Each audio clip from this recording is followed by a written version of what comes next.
Boa tarde a todos, meu nome é Abimael Bastos Ferreira. Hoje eu vou estar apresentando o seminário de doenças da soja pela matéria de Fitotecnia 1. O professor é o Dr. Eliseu Luiz. Primeiramente vamos começar pela ferrugem asiática, porque ela foi uma das doenças que mais apresentaram problemas recentes na cultura da soja. Lá pelos anos 2000 tivemos muitos problemas em alguns estados e essa doença foi uma das causadoras disso. A ferrugem asiática ela vai ser caracterizada pelas pústulas que a gente pode ver nas imagens, né, que vão ter o formato ovalado. Essas pústulas elas vão ter a variação de cor entre amarelo escuro e marrom avermelhado. Uma vez desse jeito aí, já com os esporos, aí a gente consegue identificar a doença. Mas no início da doença ela não é tão fácil assim de ser identificada, porque ela vai ter uma coloração um pouco mais clara do que esse início, cujas colorações vão de verde claro até um amarelo mais claro. E então a gente só vai conseguir fazer a identificação correta dessa doença a partir do momento em que ela já começa a apresentar os esporos. Aí você consegue saber que é a ferrugem asiática. Ela é uma doença extremamente severa, porque ela pode causar percas na produtividade de até 80%. E dentre isso a gente tem que destacar qual que seriam os manejos para a ferrugem asiática na cultura da soja, né? Tentar entender o que pode ser feito para amenizar ou até mesmo tratar isso, né, para evitar as percas na produtividade. E dentre esses manejos a gente pode destacar esses 6 tópicos, que seriam o controle químico, a eliminação de plantas de soja voluntárias, a ausência de cultivo de soja durante a entre-safra, respeitando sempre o vazio sanitário, e a utilização de cultivares de ciclo mais precoce, constantemente monitoramento da lavoura e a adoção de rotações de cultura. Dentre essas partes, é claro que o controle químico hoje, no cenário que a gente tem, no cenário nacional, ele a maior utilização é o controle químico. Só que a gente não pode voltar os olhos somente para esse tipo de manejo. A gente tem que tentar encontrar outras soluções para meio que amenizar esses problemas. E dentre eles, um dos mais importantes são sempre respeitar o vazio sanitário da cultura da soja, né? Que a partir de respeitando esse vazio, você consegue fazer a eliminação de, de algumas plantas tigueras, né? Plantas que poderiam atrapalhar futuramente a sua lavoura. Essas plantas, elas poderiam ser vetores dessas doenças, mas você fazendo a eliminação e mantendo sempre o vazio sanitário, você consegue fazer com que essa doença não passe para a próxima safra, ou pelo menos evitar isso, fazendo com que você não precise usar, tipo, você vai ter que usar, claro, controle químico, mas não de forma árdua, sempre. Você tem outras alternativas que podem te ajudar. Mas dentro do controle químico eu decidi ressaltar esses dois fungicidas, que são o Prevenil e o Troia. A aplicação do Prevenil vai ser de 1,4 a 1,8 litros por hectare. E o Prevenil, detalhe, ele tem que ser sempre utilizado com diferentes fungicidas que têm diferentes mecanismos de ação, a fim de ele ser só um complemento para que você possa fazer um manejo melhor.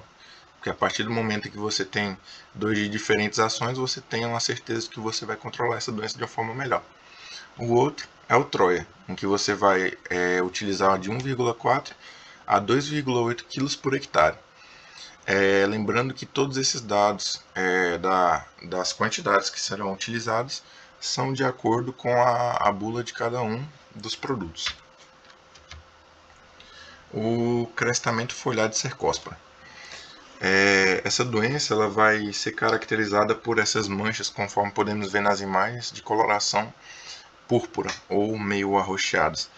E ela também é a mesma doença que vai causar com que os grãos de soja criem essas manchas púrpuras, conforme vemos na segunda imagem.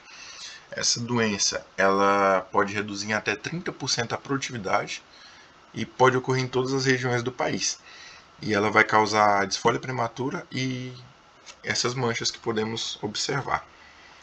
Dentro do manejo da Cercospora, do crestamento foliar, a gente tem que sempre utilizar sementes livres de patógenos e manter sempre um tratamento de sementes com fungicidas de ação sistêmica e de contato. E quando for fazer a aplicação, sempre visar a parte aérea das plantas. Dentre dos dois fungicidas que podemos utilizar, temos o Troia, na aplicação que já foi falada, padrão da bula, que vai ser de 1,4 a 2,8 kg, e o difeconazole, que vai ser 0,3 litros por hectare, a utilização dele. Mancha parda ou septoriose. Essa mancha parda ela vai se desenvolver como uma mancha marrom escura, conforme podemos ver na imagem, e ela não é igual às outras doenças que a gente pode ver que tipo, tem uma formação, ela vai ser uma mancha irregular que vai se formar nas folhas. Em condições favoráveis, os primeiros trifólios também podem ser atingidos, e a identificação dela vai ser conforme eu falei, que vai ser observando essas manchas irregulares com esses formatos de castanho avermelhado, com margens amarelas e aparentes nas folhas mais velhas. Ela sempre vai começar nas folhas mais velhas. A forma de manejo para essa doença, a gente pode levar em consideração o controle mais eficiente, que pode ser obtido pela rotação das culturas, né? Sempre a rotação de culturas vai ser uma ótima alternativa. E em situações severas, o controle químico, com pulverização de fungicidas, vai ser a recomendação. E aí, dentro dos produtos que a gente pode levar em consideração, podemos ter o Previnil e o Troia, nas mesmas dosagens que já foram faladas segundo a bula, de 1,4 a 1,8 litros por hectare para o Previnil e de 1,4 a 2,8 kg por hectare para o Troia. A antracnose. A antracnose é uma doença também que a gente já está meio acostumado a ver ela nas lavouras de soja, e ela vai ser mais comum em solos de baixa fertilidade, que é o que a gente mais pode observar aqui na nossa região do Mato Grosso, né, que é mais comum. Solos mais lavados, né, devido à alta das chuvas, né, tem uma grande quantidade de chuvas ao longo do ano. Essa doença ela vai causar necrose tanto nas folhas como nas hastes e nas vagens, né, causando até a morte das plantas. E ela pode causar danos altos, né, porque ela pode atingir diretamente os grãos, né. Então, em questão financeira, essa doença ela pode bater muito no bolso do produtor. E em anos mais chuvosos, ela vai ser bem comum, né, causando a redução das vargens. Para o manejo da antracnose, a gente pode levar em consideração o uso de sementes sadias, o tratamento de sementes e a rotação de culturas. A utilização de maior espaçamento também é a chave para tentar evitar ela, né? Porque se a gente diminuir o espaçamento, a gente tem uma maior quantidade de umidade também retida, né? Culturas. A utilização de maior espaçamento também é a chave para tentar evitar ela, né? Porque se a gente diminuir o espaçamento, a gente tem uma maior quantidade de umidade também retida, né? Então, se a gente aumenta um pouco o espaçamento, a gente consegue deixar essa zona menos úmida, digamos assim. A gente pode deixar ela mais arejada, uma entrada de ar maior. E se tem uma circulação de ar maior, a gente consegue até diminuir um pouco a incidência dessa doença, né? A chegada dela. Também a gente pode manejar o solo com adubações potássicas. E outra forma de controle de doença é o uso de fungicidas adequados. Eu resolvi trazer o difeconazole, que a gente pode estar utilizando 300 ml por hectare, e o Blavit, que a gente vai utilizar entre 250 a 300 ml por hectare para o controle da antracnose. A mancha-alvo da soja. A mancha-alvo na soja ela vai fazer vai ser um desenho bem característico e fácil de identificar na lavoura, porque ela vai ter essa borda amarelada e no centro ela vai ter essa coloração marrom, que vai lembrar muito um alvo. E aí em condições adequadas de clima e de umidade, a gente vai ter essa doença sendo mais comum, o aumento dela, a presença maior dela na lavoura. Para o manejo da mancha-alvo, a gente pode destacar a utilização de tratamento de semente, né? A rotação e associação de culturas como milho e outras gramíneas, e a utilização de cultivares resistentes ao controle de fungicidas apropriado. E aí, novamente, a gente traz como fungicidas para tentar combater ou amenizá-la. A gente pode estar trazendo o difeconazol, na aplicação de 0,3 litros por hectare, e o Blavit, na mesma formulação segundo a bula, de 250 a 300 ml por hectare.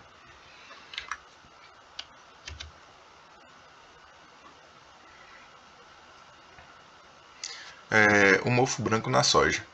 O mofo branco é uma doença fácil de ser identificada também, porque ela vai começar ali numa coloração verde claro, mas ela vai deixar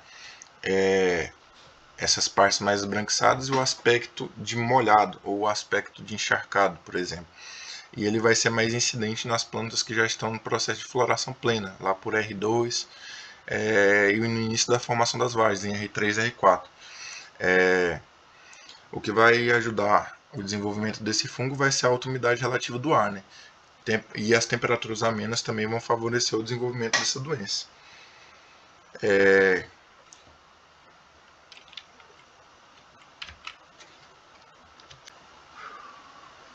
Como forma de manejo do mofo branco, a gente vai entender que uma vez ela introduzida na lavoura, a erradicação dela vai ser um pouco difícil.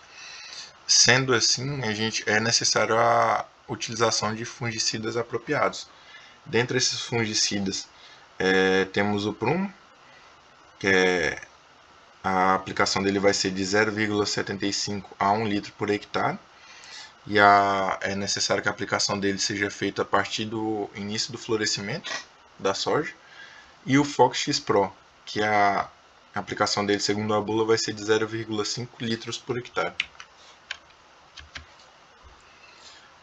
O ídio da soja. Esse fungo vai atacar toda a parte aérea da planta e ele pode causar epidemias severas.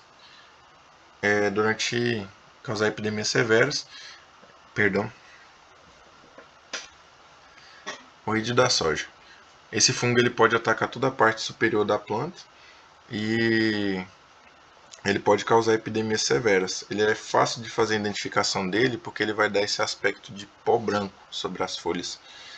E esse aspecto vai ser por conta dos micélios e dos esporos do fungo, né? Que vai ter uma cor mais esbranquiçada. O manejo do ídio na soja. Manejo do ídio na soja. É necessário que a gente utilize cultivares resistentes, a fim de evitar que o ídio predomine na soja, já que ele é difícil de controle. E é necessário também a aplicação de fungicidas apropriados, como o difeconazole, na aplicação de 0,3 litros por hectare, e o Blavit de 250 a 300 ml por hectare.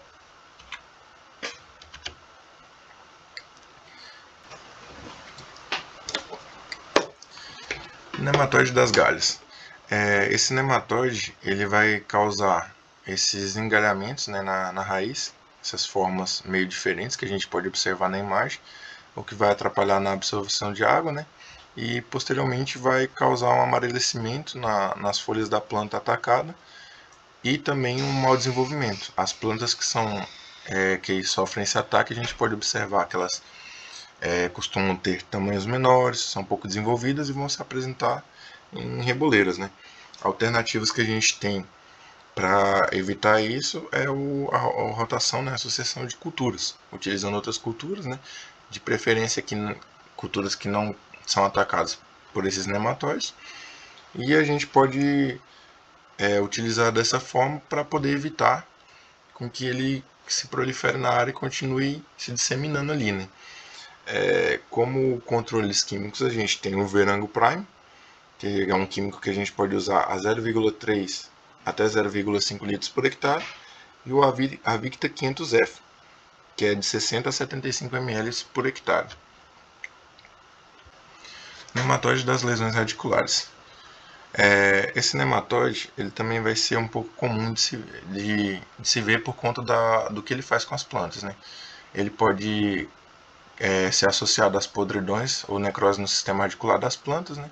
e ele pode causar nanismo nas plantas, além de murcha, nas horas mais quentes do dia, e eventualmente clorose das plantas. A alternativa que a gente tem para combatê-lo também seria a utilização de crotalária, né? Porque seria uma forma de evitar com que ele se prolifere tão rápido. E de químicos que a gente pode utilizar também temos o Verango Prime e o Avicta 500FS.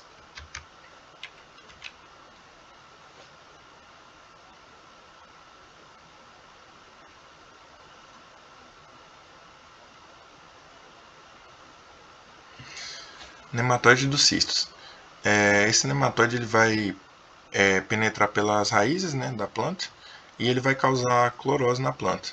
Além assim como os outros, também vai causar redução no tamanho da planta, né, causando um nanismo nela. É fácil de identificar ele porque a gente, ao observar, a gente vê que ele tem um formato lembrando um pouco o limão, até o limão Tahiti, só que com a coloração clara. E quando eventualmente eles morrem, a coloração vai ser de marrom escura. Também é fácil de identificar porque ele se desprende muito fácil da planta. A forma vantajosa que a gente tem de a forma vantajosa que a gente tem de eliminar ou de diminuir a incidência desse nematóide é com a rotação de culturas, utilizando espécies que não são suscetíveis ao ataque do nematóide dos cistos. Muito obrigado a todos pela atenção. Essa foi a apresentação das doenças da soja.